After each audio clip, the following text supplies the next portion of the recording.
The worst Tuesday of my life started when I laughed during a silent test and couldn't stop. Everyone thought I was high. Turns out, my brain was trying to save my life. The worst Tuesday of my life started when I laughed in the middle of a silent classroom and couldn't stop. We were taking a history test. 35 kids, dead quiet, pencils scratching. Then out of nowhere, my body decided it was the funniest moment of my life. I laughed. Not a giggle, a full laugh from somewhere I didn't authorize. I slapped my hand over my mouth, but it came again, louder, and again. My teacher, Mrs. Alcott, looked up. Is something funny? I shook my head. I wasn't laughing at anything. There was nothing funny. My brain fired and my body followed, and I couldn't make it stop. She said, if you can't control yourself, you can leave. I stood up and the laughing got worse. I was doubled over in the hallway, holding the wall, trying to breathe between bursts. A kid named Webb walked past. What's so funny? Nothing. I was crying now, but still laughing. It looked insane. By lunch, the story had spread. Someone said I was high. Someone said I was doing it for attention. A girl named Patrice, who I'd been friends with since 6th grade, sat across from me and said, honestly, that was really disrespectful to Mrs. Alcott. I said I wasn't trying to laugh. She said then, why did you? I didn't have an answer. That night, it happened at dinner. I dropped my fork and put both hands on the table trying to stop. My brother Ender stared at me. What's wrong with you? I don't know. My mom watched me for a long time. Then she said, how long has this been happening? Small episodes had been happening for months. A laugh during a movie that wasn't funny. A burst during church I covered with a cough. A fit in the car I blamed on a podcast. But this was the first time it happened in front of people who noticed. She made an appointment. Doctor referred us to a neurologist. 2 weeks of tests.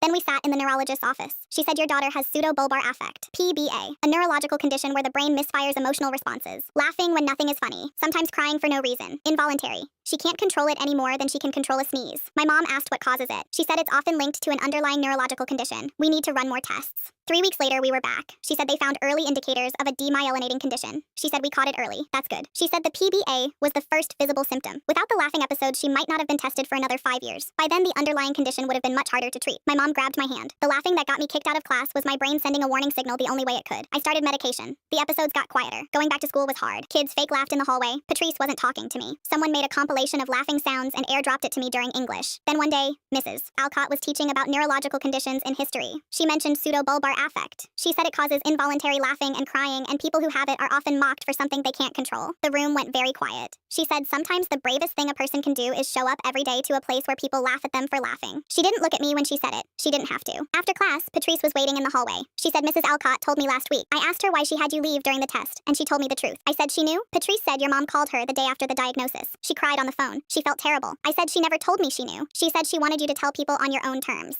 She didn't want to make it her story. Patrice said, I'm sorry I called you disrespectful. I said you didn't know. She said that's not an excuse. Then she hugged me. In the middle of it, I started laughing. She pulled back and looked at me. I said it's the condition. She said I know. Then she started laughing too. Not because it was funny, because it was the only honest response to realizing you'd been wrong about someone for 2 months. I still laugh at wrong times, but I stopped apologizing for it. Mrs. Alcott gave me a card at the end of the semester. It said your laugh is not a disruption. It was a diagnosis, and it may have saved your life.